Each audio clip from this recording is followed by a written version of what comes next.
শাশুড়ি কষ্টে একবার না পারলি দেখো শতবার। আসসালামু আলাইকুম। আজকে তোমার পুডিং বানায় খাওয়াতেই হবে।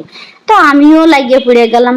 মানুষ বলে একবার না পারিলে দেখো শতবার। তা আমিও এবার তরমুজের পুডিং বানাই ছাড়বো।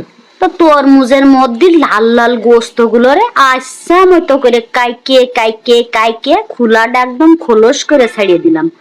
দেখুন আমার খোলাটা একদম খালি করে দিছি। এইবার তরমুজের এই যে বিচি গুলো সুন্দর মতো করে উপর থেকে বাইসে বাইসে বাইসে বাইসে নিতে হবে না। একটা তরমুজের খোলা যেন না থাকে। এইবার ব্লেন্ডার জারে দিয়ে আমি ব্লেন্ড করে নিলাম। নিয়ে এটারে সেকে সুন্দর করে ছাঁকনি দিয়ে সেকে সেকে সেকে একটুকুটাও লাম্প একটুকুটাও বিচি আঁশ কোনো তা যেন না থাকে। সুন্দর করে এটারে বাইসে খুঁটে নিতে হবে না। চুলোর উপরে চলে গেলাম। কড়াইতে রসটুক সম্পূর্ণটা ঢেলে দিয়ে 2 টেবিল চামচ চিনি দিয়ে দিলাম। চিনিটারে আগেই তরমুজের রসের সাথে মিলায়ে নিতে হবে না, ভালো করে মিলায়ে নিতে হবে না। একটুও চিনির দলা যেন না থাকে শিরার ভিতরে। তো আমার এখানে হাফ কেজি মতন তরমুজের রস হয়েছে, সেই অনুপাতে আমি 2 চামচ আগার আগার পাউডার দিয়ে দিলাম।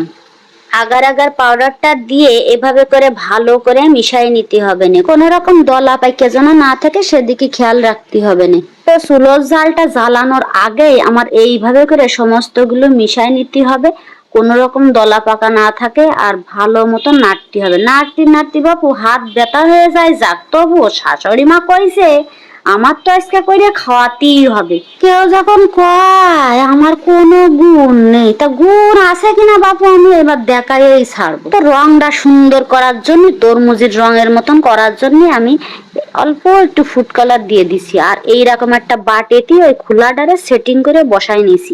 তো তরমুজের রসটা যখন একটা দুইটা বলক দেওয়া শুরু করে দেবে না, ঠিক তখনই গরম গরম দ্রুত এই কাজটা সারতে হবে না। তরমুজের খোলার মধ্যে রসটুকুনটা ঢেলে দিয়ে দিলাম।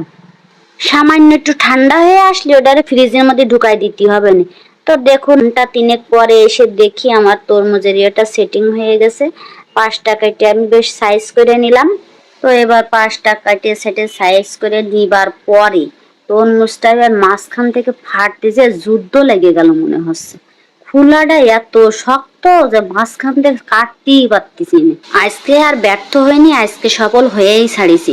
তো বন্ধুরা ভাইয়েরা এরকম সুন্দর সুন্দর রেসিপি পাতি হলি লাইক কমেন্ট ফলো দিয়ে আমার সাথে আমার পেজে থাকতে হবে না কিন্তু। তো তাড়াতাড়ি গিয়ে আমার পেজে একটা লাইক কমেন্ট ফলো করে আসেন তো দেখিনি। ও ভালো কথা বন্ধুরা একটা শেয়ারও করে দিবেন প্লিজ। তো আজকে আমি মজার পুডিং খাতি খাতি চলে যাচ্ছি। সবাই ভালো থাকবেন, ধন্যবাদ।